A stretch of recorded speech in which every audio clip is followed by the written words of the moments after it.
नमस्कार साथियों, कैसे हैं आप। आशा करता हूँ ठीक होंगे। स्वागत है आपका अपने परिवार प्रकाश क्लासेस में। मैं आपके लिए मैथ पेडागोजी की क्लास लेकर आया हूँ, जो आगामी एग्जाम के लिए बेहद इम्पोर्टेंट होने वाली वीडियो है। आप वीडियो को पूरा वॉच करें। वीडियो पसंद आए आपको तो लाइक कर दें, शेयर कर दें, चैनल को ज़रूर सब्सक्राइब कर लें।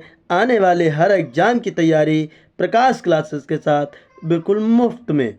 एनसीईआरटी बेस्ड क्वेश्चंस लिए हैं, ऐसे ही क्वेश्चन आपके एग्जाम में पूछे जाने वाले हैं। मैथ पेडागोजी की क्लास है, बिल्कुल पूरी वीडियो वॉच करें, इससे बाहर कुछ भी नहीं आने वाला है। चलिए तो बिना समय गवाए हुए स्टार्ट करते हैं। पहला क्वेश्चन आपकी स्क्रीन पर। पहला क्वेश्चन क्या है भैया, गणित शिक्षा में जोड़ तोड़ के उपयोग का प्राथमिक लक्ष्य क्या है भैया। कक्षा को रंगीन बनाना, छात्रों को व्यस्त रखने के लिए, समझ और अवधारणा को बढ़ाने के लिए, या पारंपरिक शिक्षण विधियों को प्रतिस्थापित करने के लिए। देखिए, पेडागोजिकल क्वेश्चंस आपको सॉल्व करने हैं।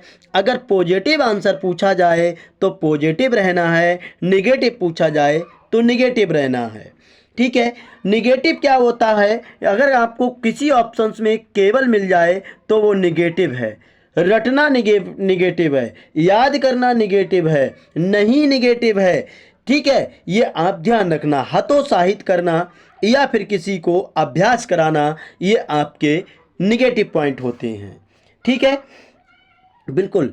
जोड़ तोड़ का मतलब क्या होता है, जोड़ तोड़ जो चीज़ें होती हैं, जैसे फिजिकल इक्विपमेंट क्या होते हैं, जिनको हम टच कर सकते हैं। ठीक है, इनका मतलब क्या होता है, गणितीय अवधारणाओं को समझने में प्रस्तुत किया जाता है। यानी कि गणितीय जो समस्याएं आती हैं उनको समझेंगे तो ये फिजिकल इक्विपमेंट जो यूज किए जाते हैं उन्हीं को जोड़ तोड़ कहते हैं।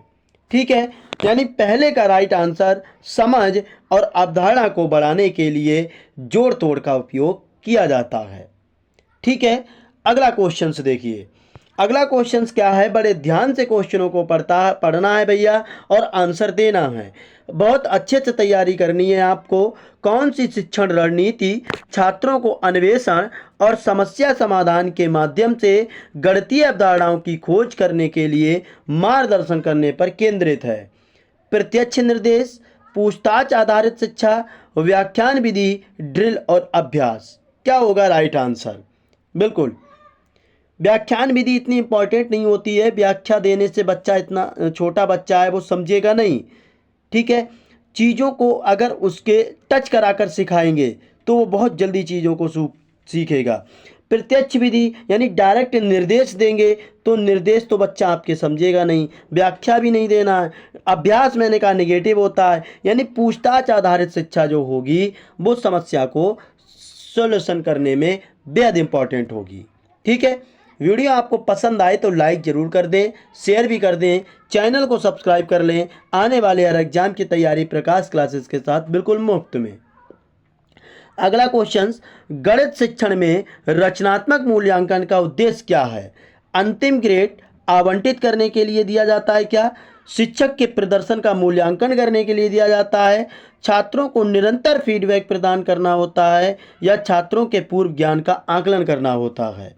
हम आपको बता दें, जो रचनात्मक मूल्यांकन होता है, जैसे मैं अभी आपको रीड करा रहा हूँ, पढ़ा रहा हूँ, तो भैया इसी टाइम मैं आपसे कोई ना कोई क्वेश्चन पूछ लूँ तो ये रचनात्मक मूल्यांकन होता है।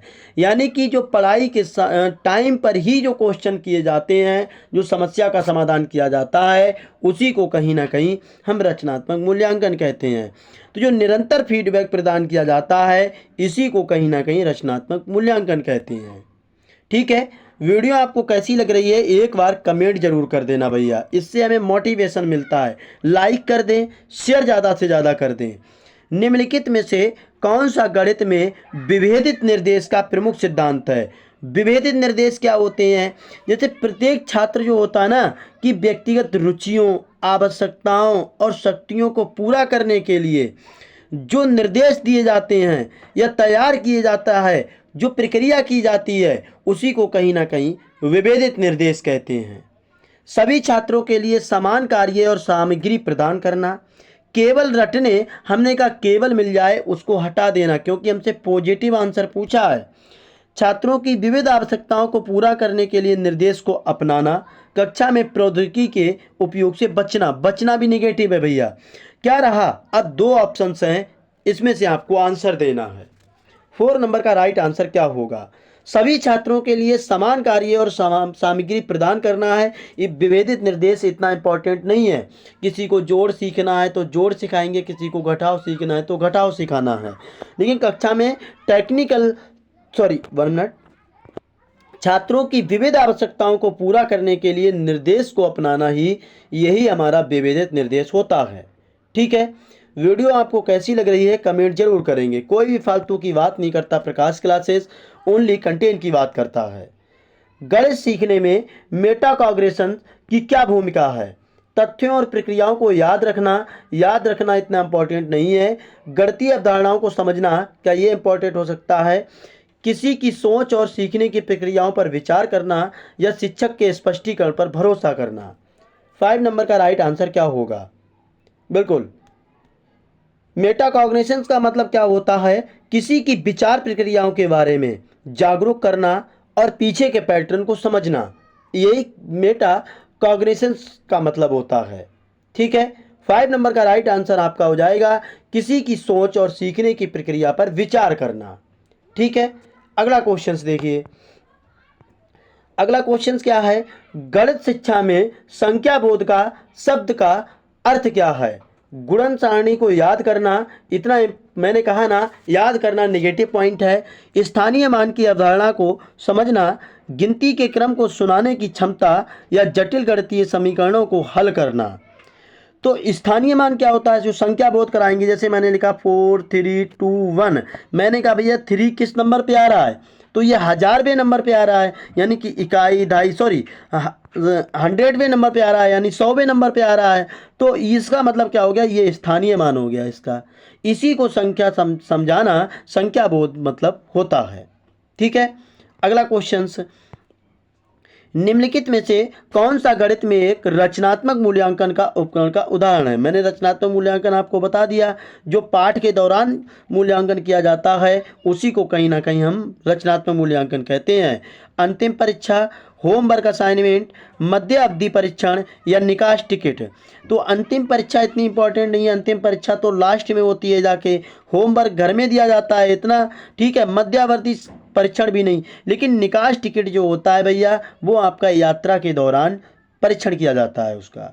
ठीक है, अगला क्वेश्चन देखिए, गणित में पाठों में वास्तविक दुनिया के अनुप्रयोगों को शामिल करने का उद्देश्य क्या है। जो वास्तविक दुनिया है उसको जोड़ के बच्चे को पढ़ाना, उसका मतलब उद्देश्य क्या होता है। पाठों को अधिक मनोरंजक बनाना, मनोरंजक नहीं बनाना है भैया। छात्रों को अमूर्त अवधारणाओं को विचलित करना, विचलित भी नहीं करना है। छात्रों को उनके जीवन में गणित की प्रासंगिकता को देखने में मदद करना, या कवर की गई सामग्री की मात्रा को कम करने के लिए कहना। क्या होगा 8 नंबर का राइट आंसर। अगर वीडियो आपको फास्ट लग रही है तो रोक रोक कर देख लेना भैया, बहुत बेहद इंपॉर्टेंट वीडियो है, आप वीडियो को पूरा वॉच जरूर कर लें। 8 नंबर का राइट आंसर क्या हो जाएगा, बिल्कुल, यानी कि हमारा छात्रों को उनके जीवन में गणित की प्रासंगिकता को देखने में मदद करना, यही वास्तविक दुनिया से जोड़ के पढ़ाने का मतलब है। अगला क्वेश्चन, गणितीय समस्या समाधान के संदर्भ में PEMDAS का संक्षिप्त रूप क्या है। तो PEMDAS का मतलब क्या होता है, पहले ये देखिए, ये parenthesis, exponents, multiplications, divide, add, subtractions होता है इसका मतलब। तो ये किस में आ जाएगा, कोष्टक में आ जाएगा। कोष्टक यानी कि घातांक, गुणा और भाग, जोड़ और घटाव होता है, जैसे बॉडमास रूल यूज किया जाता है। ठीक है, बिल्कुल। अगला क्वेश्चन देखिए, गणित की कक्षाओं में ओपन एंडेड प्रश्नों का उपयोग करने का उद्देश्य क्या है। ओपन एंडेड का प्रश्नों का मतलब क्या होता है।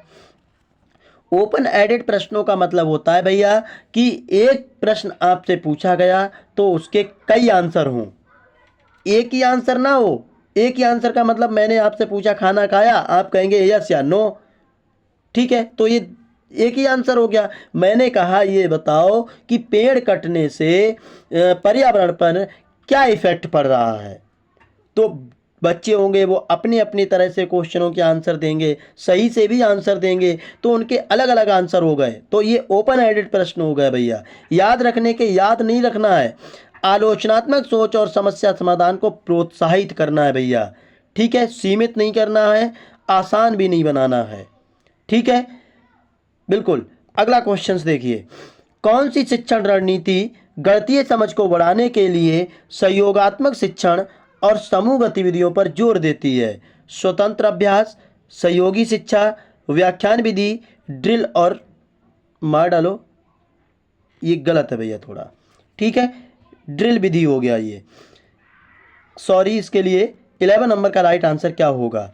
कौन सी रणनीति गणितीय समझ को बढ़ाने के लिए सहयोगात्मक शिक्षण और समूह गतिविधियों पर जोर देती है? तो ये सहयोगी का मतलब सहयोगी हो जाएगी। ठीक है, अगला क्वेश्चन, आधुनिक गणित शिक्षण में प्रौद्योगिकी की क्या भूमिका है? पारंपरिक शिक्षण विधियों को प्रतिस्थापित करना, शिक्षकों और छात्रों के बीच बाधा उत्पन्न करना, सीखने के अनुभवों को बढ़ाने और इंटरैक्टिव उपकरण प्रदान करने के लिए, या व्यवहारिक गतिविधियों के उपयोगों को प्रोत्साहित करना? क्या होगा राइट आंसर? बिल्कुल, प्रौद्योगिकी मतलब टेक्निकली चीज़ें यूज करनी है आपको गणित शिक्षण में, इसका मतलब क्या होगा, क्या भूमिका होगी? 12 नंबर का राइट आंसर, बिल्कुल, सीखने के अनुभवों को बढ़ाने और इंटरैक्टिव उपकरण प्रदान करने के लिए हमारा राइट आंसर हो जाएगा। ठीक है, अगला क्वेश्चन देखिए, कक्षा में गणित पत्रिका का उद्देश्य क्या क्या है? व्यक्तिगत विचारों और भावनाओं को रिकॉर्ड करने के लिए, अनिवार्य लेखन कार्य पूरा करने के लिए, गणितीय प्रक्रियाओं और खोजों को दस्तावेजीकरण करना और उन पर विचार करना, या पारंपरिक पाठ्य पुस्तकों को प्रतिस्थापित करना? 30 नंबर का राइट आंसर क्या होगा? बिल्कुल, गणितीय प्रक्रियाओं और खोजों को दस्तावेजीकरण करना और उन पर विचार करना 30 नंबर का राइट आंसर हो जाएगा। अगला क्वेश्चन, गणितीय आकलन के संदर्भ में निष्पादन कार्य क्या है? एक पारंपरिक कलम और कागज परीक्षण है, एक ओपन एंडेड गतिविधि जिसमें छात्रों को ज्ञान और कौशल लागू करने की आवश्यकता होती है, एक बहुविकल्पीय प्रश्नोत्तरी, या गति और सटीकता का परीक्षण करने के लिए समयबद्ध ड्रिल है? 14 नंबर का right answer, very good, open ended गतिविधि जिसमें छात्रों को ज्ञान और कौशल लागू करने की आवश्यकता होती है। अगला क्वेश्चन, गणित शिक्षा में विकास मानसिकता को बढ़ावा देने का क्या महत्व है? छात्रों को जोखिम लेने में हतोत्साहित करना नहीं है भैया, प्रोत्साहित करना है आपको। बुद्धि के एक निश्चित दृष्टिकोण को बढ़ावा देना है, सीखने और सुधार करने की क्षमता में दृढ़ता और विश्वास को प्रोत्साहित करना है, प्रयास और जन्मजात प्रतिभा पर जोर देना है। मतलब आपको निश्चित चीज़ें नहीं पढ़ानी है, जोर भी नहीं देना है, यानी कि सीखने और सुधारने की क्षमता को, दृढ़ता और विश्वासों को प्रोत्साहित करना है। 15 नंबर का राइट आंसर सी करेक्ट हो जाएगा। ठीक है, अगला क्वेश्चन, गणित शिक्षा के संदर्भ में STEM का संक्षिप्त रूप क्या है? STEM देखिए, साइंस, टेक्नोलॉजी, ठीक है, इंजीनियरिंग और मैथमेटिक्स। समझ गए होंगे ना? पहले साइंस देखिए, साइंस किस में है? इसी में है भैया, प्रौद्योगिकी, इंजीनियरिंग और गणित। ठीक है, अगला क्वेश्चन, किस अनुदेशात्मक रणनीति में आसान समझ के लिए एक जटिल गणितीय अवधारणा को छोटे अधिक प्रबंधनीय भागों में तोड़ना शामिल है? मचान, व्याख्यान विधि, याद रखना या रटना? मैंने कहा रटना, याद रखना, ये व्याख्यान विधि, तो ऑप्शन हमारा क्या बचा? ए हो जाएगा। ठीक है, वीडियो आपको कैसी लग रही है कमेंट जरूर करेंगे, लाइक जरूर कर दें, शेयर कर दें, चैनल को सब्सक्राइब जरूर कर लें। गणित कक्षा में साहित्य और कहानी की किताबों को शामिल करने का उद्देश्य क्या है? साहित्य और कहानी आपको गणित शिक्षा में शामिल करनी है। छात्रों को गणितीय अवधारणाओं को विचलित करना है। क्या विचलित करेंगे हम? नहीं भैया। ठीक है, बिल्कुल, इस विचार को सुदृढ़ करने के लिए गणित केवल, मैंने कहा केवल आ जाए, हटा दो, क्योंकि मुझसे पॉजिटिव आंसर पूछा गया है। साक्षरता कौशल को बढ़ावा देना और गणितीय अवधारणाओं को वास्तविक जीवन की स्थितियों से जोड़ना, क्या ये राइट होगा? अगला ऑप्शन पढ़ते हैं, पारंपरिक पाठ्य पुस्तकों को प्रतिस्थापित करना।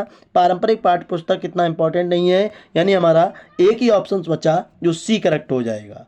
ठीक है, अगला क्वेश्चन, प्रारंभिक बचपन की गणित शिक्षा में काउंटर या ब्लॉक जैसे मैनिपुलेटिव टूल का उपयोग करने का मतलब क्या है।